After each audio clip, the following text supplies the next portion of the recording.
In this story, you'll hear about a man who gave his heart, his trust, and his savings to the woman he loved, only to be left with nothing but a note, an empty safe, and a thirst for justice. I still remember the day I met Melissa. Her bright smile, the way she seemed to light up a room with nothing more than a laugh and a glance. We were both young, full of dreams, and believing we had the whole world at our feet. She was the kind of woman who turned heads wherever she went, and I was just an ordinary guy who felt incredibly lucky to have her attention. Part of me always wondered why she chose me, but I never questioned it too deeply. I was smitten, convinced we were soulmates, destined for a fairy tale life. For the first few years of our marriage, everything felt blissful, like we were writing our own happily ever after story. Yet in reality, I was too blinded by love to notice the small cracks forming beneath the surface. Love can be that way sometimes, so intoxicating.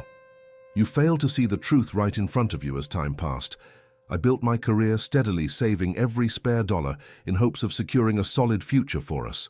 We talked about buying a house in a nicer neighborhood, maybe starting a small business or even traveling the world, once we had enough saved up. Little did I know that while I was diligently working and trusting her with our finances, a storm of betrayal was silently brewing in her heart.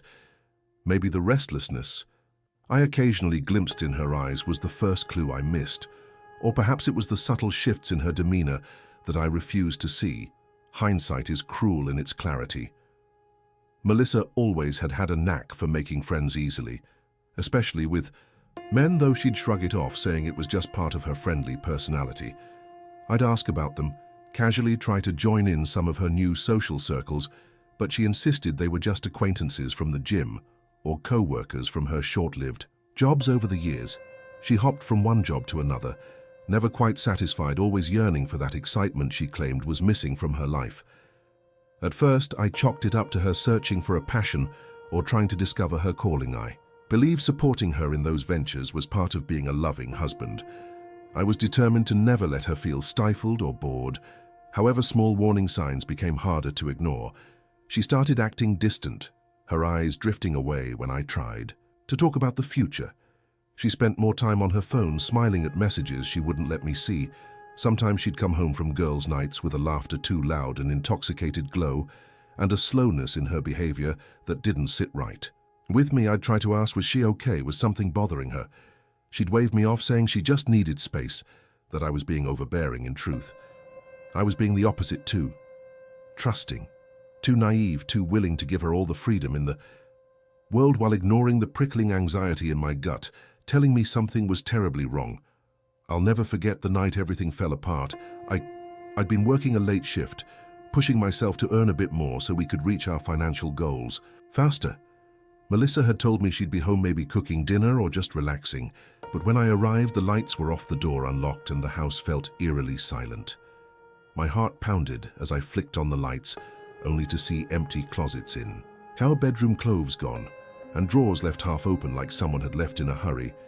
The safe where I kept our life savings, tens of thousands of dollars we'd saved over a decade, was wide open.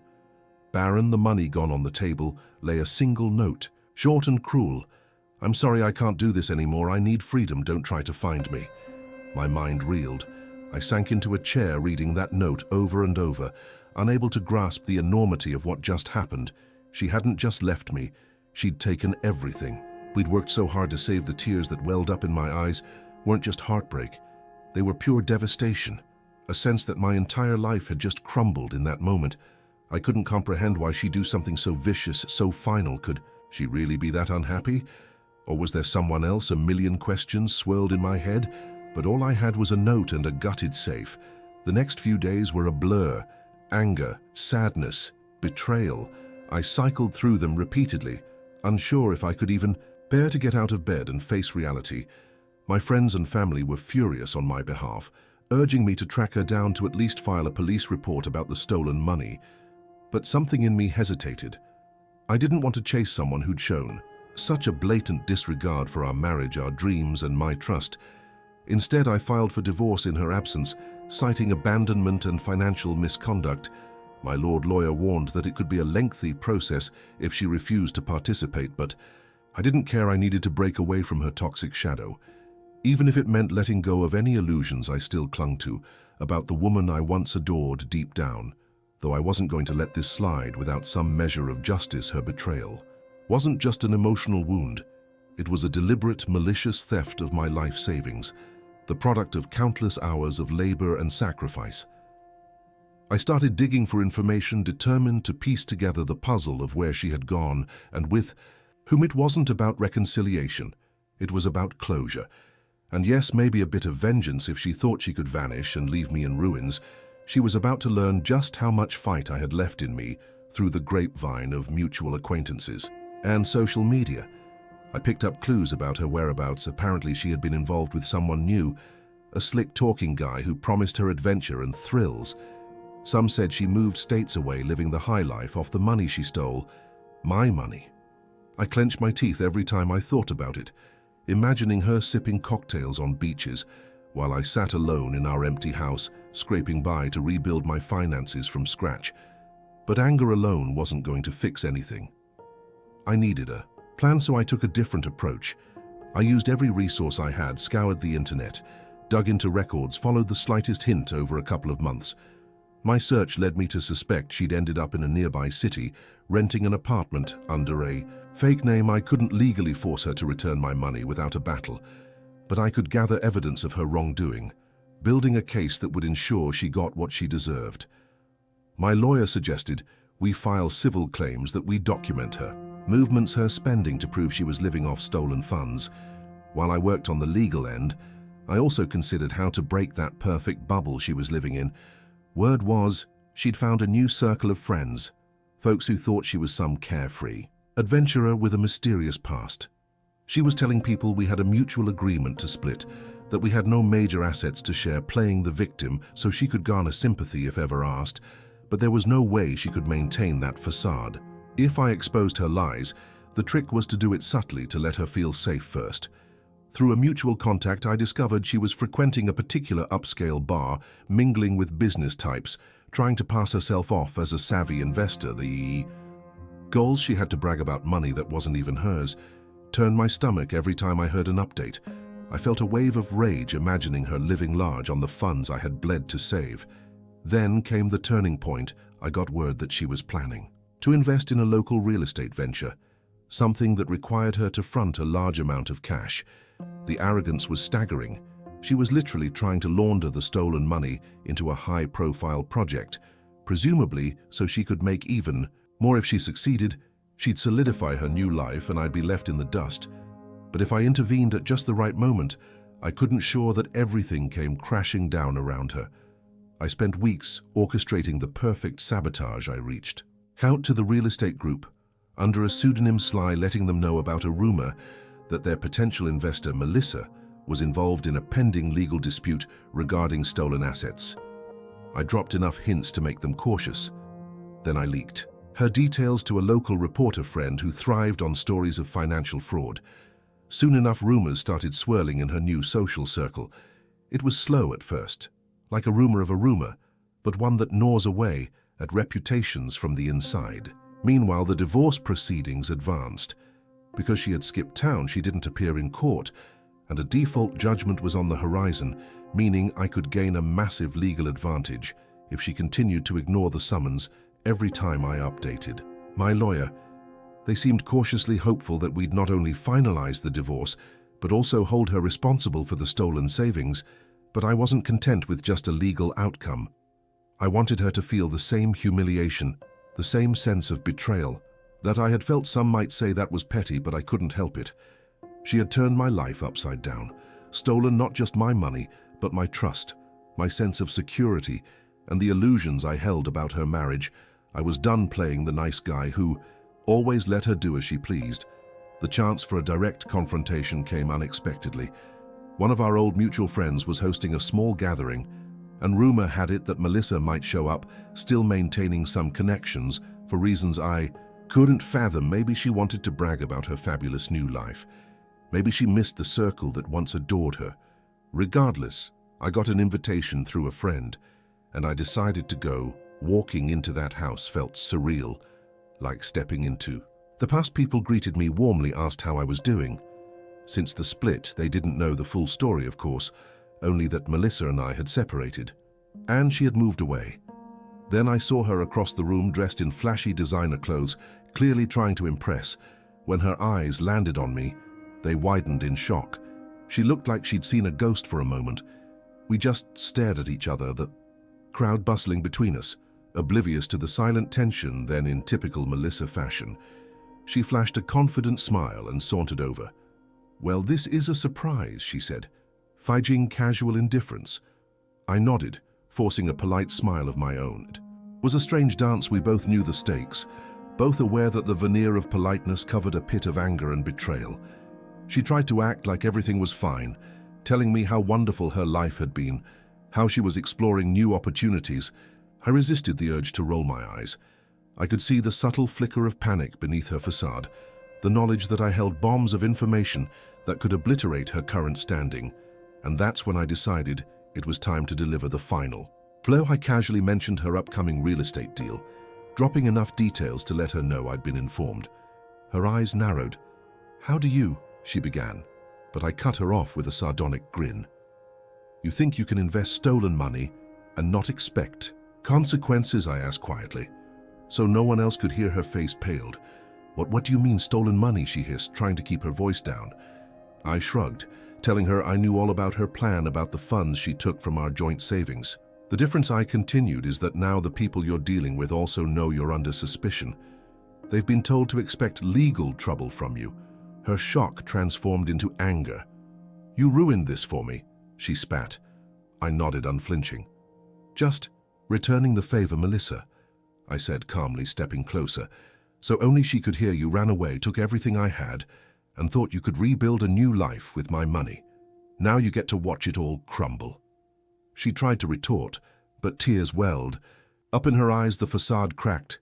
People around us began to notice. A friend glanced our way, concerned. "Everything okay here?" he asked Melissa. Forced a strained smile, but her composure was slipping.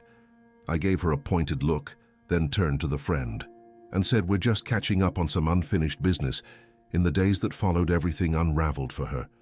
Quickly, the real estate group publicly distanced themselves from her, refusing her investment. Word spread that she was under legal scrutiny for misappropriating funds. The circles she'd courted for months, those high society parties and upscale events, closed their doors in a matter of weeks. She lost her new apartment. Apparently, she was behind on rent, having banked on that. Investments returned to keep her afloat. When the court finally issued a ruling in my favor, she was ordered to repay what she could or face a potential civil fraud case with no resources left, no one willing to vouch for her, and a thoroughly tarnished reputation. She found herself on the brink of homelessness. The final blow came when she tried to call me, presumably in a desperate attempt to reconcile or at least seek help. She left sobbing voicemails, apologizing, begging for mercy, saying she had nowhere else to turn. She even tried to evoke older memories, reminding me of the years we spent together, the dreams we once shared, as if those sentimental recollections would make me forget her cruelty. But I didn't forget, and I had no sympathy left to give. Maybe it's harsh to say I felt vindicated, but I did the moment I heard from a mutual friend that she was couch hopping with her. Once grand illusions shattered, I felt a twisted sense of peace, not because I delight in anyone's misery, but because it meant I had reclaimed my power, that she couldn't just walk all over me and my life without facing the consequences. She had chosen to be destructive, to lie, to steal, to run. In doing so, she tore apart the life we built. So I made sure she had to live with the fallout. People sometimes ask me if I ever regret it, if I wish I had given her a second chance instead of leaving her homeless and ruined. The truth is, I regret trusting her so blindly in the first place. I regret that she chose deceit and greed over love and partnership, but I don't regret standing up for myself. I needed to regain control of my life, to protect what remained of my finances, my dignity, and my future. In the end, I rebuilt my life. From the ashes she left behind, I moved to a smaller place, cut back on luxuries, and slowly regained my financial footing. The emotional scars took longer to heal, but eventually I learned to trust again, carefully, more cautiously, but with the understanding that not Everyone is like her over time. I found someone new, a person who valued honesty and loyalty, who appreciated me for who I am rather than what I could provide. I never told this new partner the entire story in explicit detail, but she knew enough to understand the raw wound I carried. Her kindness and patience helped me see that life goes on, that betrayal doesn't define our capacity to love or be loved. Melissa's story, as far as I know, didn't have a happy ending. The last I heard, she was still trying to piece together her life, drifting between temporary living situations and burning bridges. Wherever she went, each time she attempted to climb back up rumors of her past.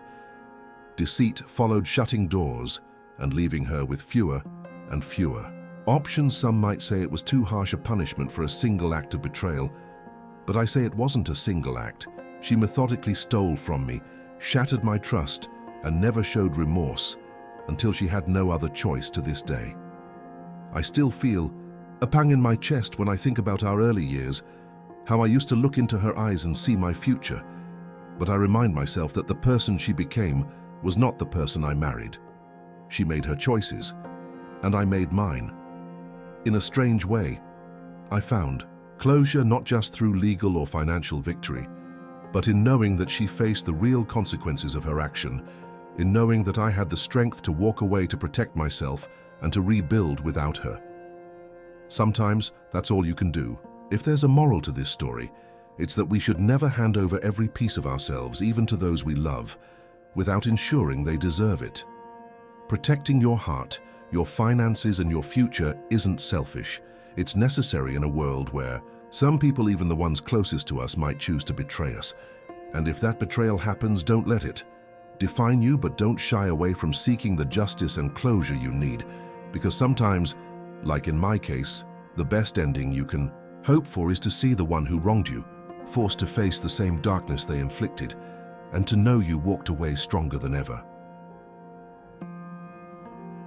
Thanks for watching. What do you think about how everything turned out?